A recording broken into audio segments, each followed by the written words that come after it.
Welcome back to my channel. അപ്പോൾ നമുക്ക് divisional അക്കൗണ്ടിൻ്റെ ഒരു പ്രോബ്ലം നോക്കാം. ജൂൺ ജൂലൈയിലായിരിക്കും എൻ്റെ എക്സാം നടക്കുന്നത്. അപ്പോൾ എല്ലാവരും തന്നെ വർക്കൗട്ട് ഇപ്പോഴേ സ്റ്റാർട്ട് ചെയ്ത് തുടങ്ങുക പഠിക്കാൻ. അപ്പോൾ മാത്സ് ഒരു പ്രോബ്ലമാണ്. A product is sold at 1440 after two successive discount of 10% and 20%.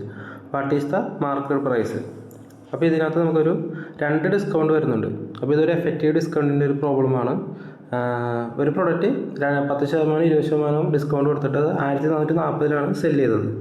അപ്പോൾ അതിൻ്റെ എത്ര രൂപയാണ് ആക്ച്വൽ മാർക്കറ്റ് പ്രൈസ്? ആ പ്രൊഡക്റ്റ് ആക്ച്വൽ സെയിൽ ചെയ്യാൻ ഉദ്ദേശിച്ചത് എത്ര രൂപയാണെന്നാണ് നമ്മൾ കണ്ടെത്തുന്നത്. അപ്പോൾ ഇതിൻ്റെ എഫക്റ്റീവ് ഡിസ്കൗണ്ടാണ് കണ്ടെത്തുന്നത്. ഇപ്പോൾ 2 ഡിസ്കൗണ്ട് വരാൻ നേരത്ത് എഫക്റ്റീവ്ലി എത്രയാണ് ഡിസ്കൗണ്ട് ആപ്ലിക്കബിൾ ആയിട്ടുള്ളതാണെന്നാണ് നമ്മൾ നോക്കുന്നത്. അപ്പോൾ ഇത് കണ്ടെത്താനൊരു ഷോർട്ട് കട്ട് മെത്തേഡ് ഉണ്ട്. ഇ ഡി ഞാൻ എഴുതുന്നത് എഫക്റ്റീവ് ഡിസ്കൗണ്ടാണ്.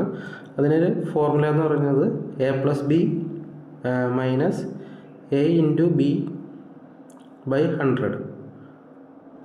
ഈ AB എന്ന് പറഞ്ഞിട്ടുണ്ടെങ്കിൽ ഡിസ്കൗണ്ടാണ്. അപ്പോൾ ഇവിടെ പറഞ്ഞിട്ടുള്ളത് 10 + 20, 10ഉം 20ആണ് ഡിസ്കൗണ്ട് ഉള്ളത്, minus A into B by 100. അപ്പോൾ ഇവിടെ 10 × 20, അപ്പോൾ 2% ബൈ 100.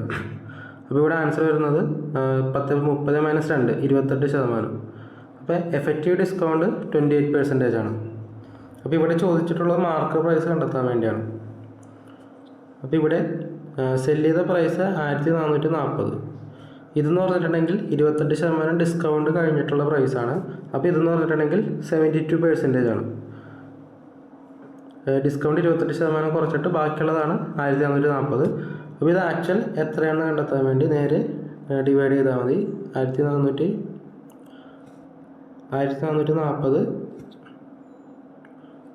ബൈ 72 × 100.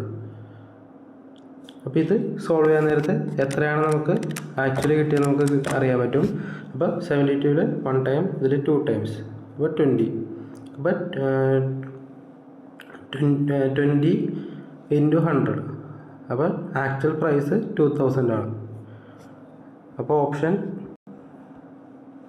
സി ആണ് ആൻസർ.